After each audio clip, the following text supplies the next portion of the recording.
I met your mother, Martha, I would say in 1975. I was 11.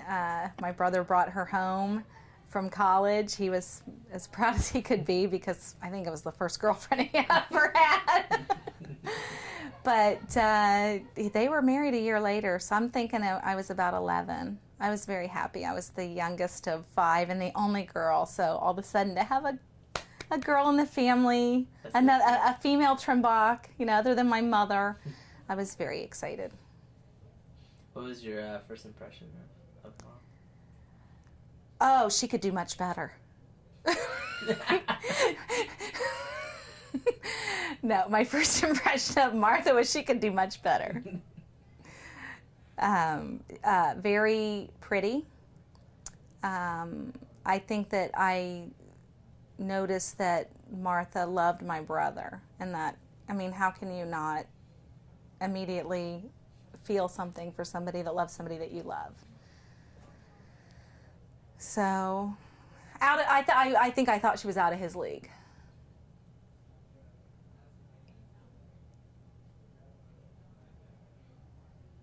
No. Yeah. What you were you two in the same city? I don't remember. Well, I lived in Vandalia, when she and was in, your mom and your dad lived in Bowling Green. right, and then they moved down and They moved to Dayton. I was already at college when they moved to Dayton. Oh, okay. So I never lived in the same city with them. Okay. What are some of your, memories you remember, Mom? Especially for Tamara and Caleb, since they don't. Well, me personally, how I remember meeting her is obviously being happy that a girl was entering the family. One of my first memories, and of course Tamara reminded me of this today when I saw her, is I was so excited because I wanted Martha to paint my fingernails because I'd never had, I didn't have a sister, and my mother was not into that kind of stuff. So I wanted her to paint my fingernails, and she said, "You can paint your own fingernails." And I said, "Well, I can paint my left hand, but I can't do my right hand. Will you, She said, "I'll paint your right hand. You do your own left hand." So tough love. To this day, I can paint both my fingernails, both my hands, equally. That's good.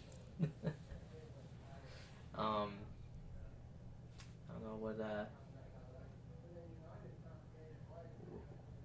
You want me to just tell you some memories I have? Sure. Yeah. Okay.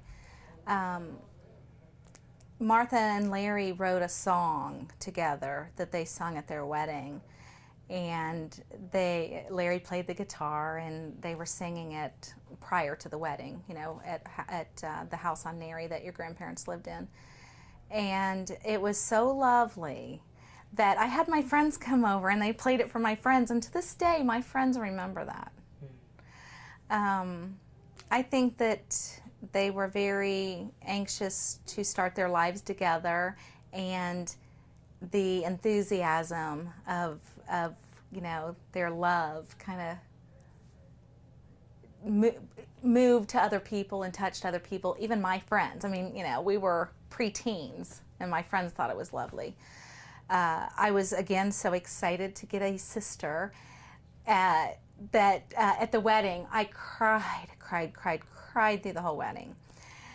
And then I had my composure. I was all okay, We went through the receiving line, and your mother put her arms around me and said, "Hey, sis." I just started bawling. Oh my gosh. I just bawled. It'd been a long time waiting for to have another female in the family. So it was nice. It was nice for me. Let's see. I remember your mom didn't want ice in her drink, which is really strange to me because everybody I knew loved ice in their drink. And one day I said to her, "Why don't you want ice in your drink?" And she said, "It gets in the way when you're drinking, and I said, "Well, use a straw." And she goes, "Do you have straws here?" I said, "No." She goes, "I rest my case."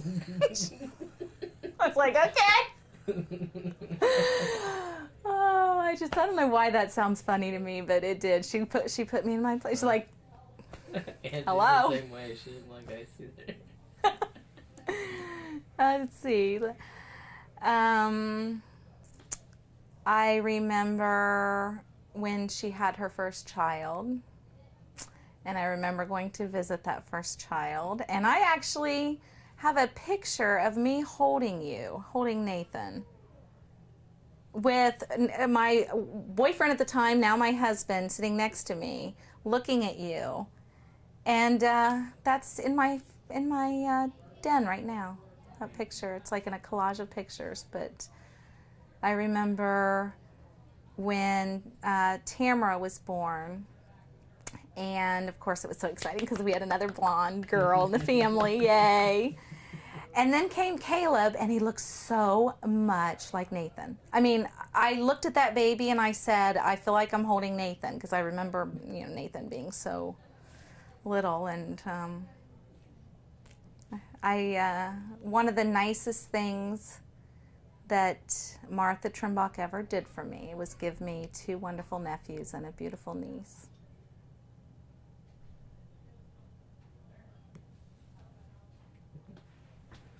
What do you miss? What do you miss most about her?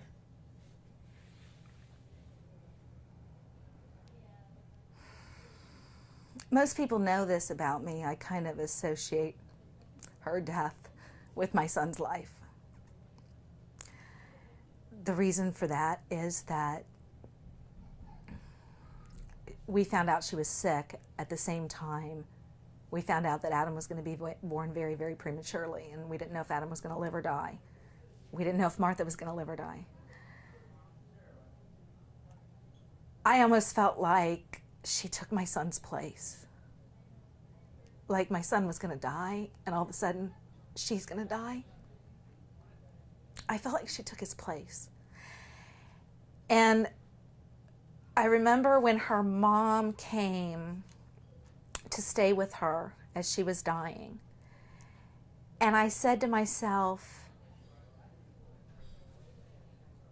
I had to watch my son go from being a little over 1.5 pounds, barely living, to slowly growing and growing to being a strong, healthy child.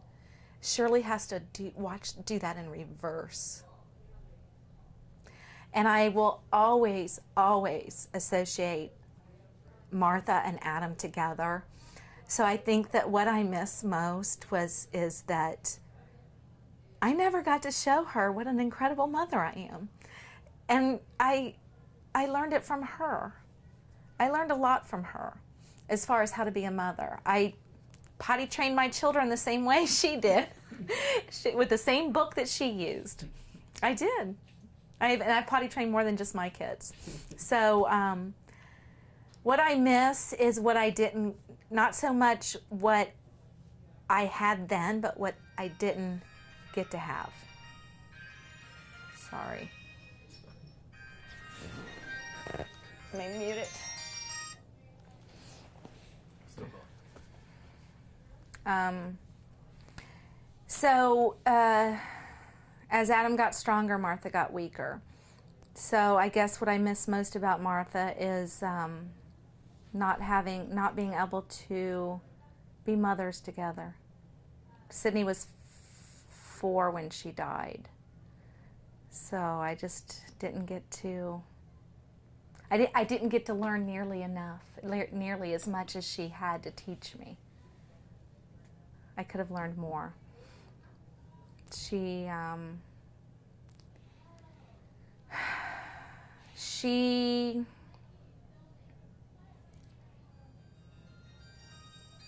didn't have a cell phone, and that was awesome. That was awesome. That's the thing I liked so much about her. Oh. Yeah. She ever said to me, Okay. the last words she ever said to me were, "I love you." And I will never forget that. It was 8 days before she died.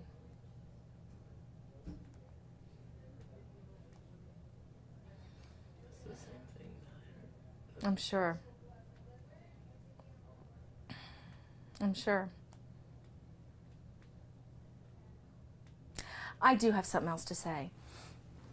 I could not understand why God took Martha when she was dying. Okay, I couldn't understand it.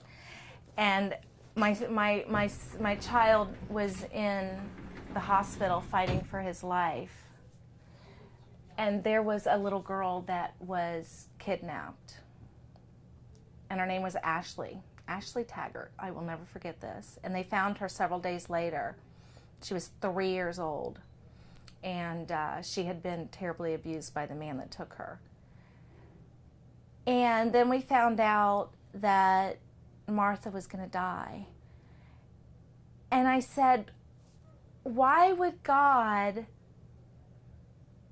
give Martha cancer and let Ashley Taggart's abductor be healthy? Why isn't he the one with cancer? And I just never could understand that until Micah was born. And I realized Micah, and then Rebecca, and I realized those two little souls wouldn't exist if Martha hadn't died. God had a plan. I didn't understand at the time, but after Micah and Rebecca were born, I understood it. So I think he had a plan. I think the same thing, especially with those two. I know.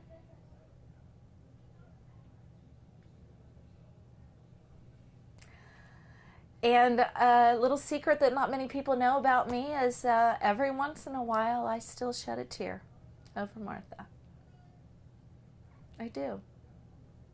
Again, I kind of feel like she took my child's place. Like, I don't know why. Some people told me I had survivor's guilt.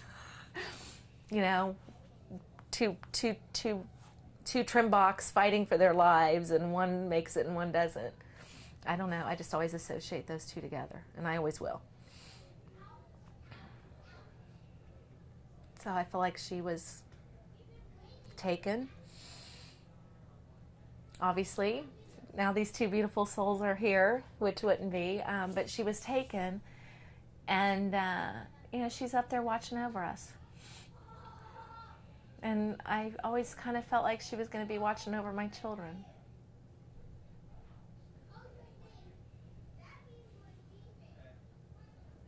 I think I'm done.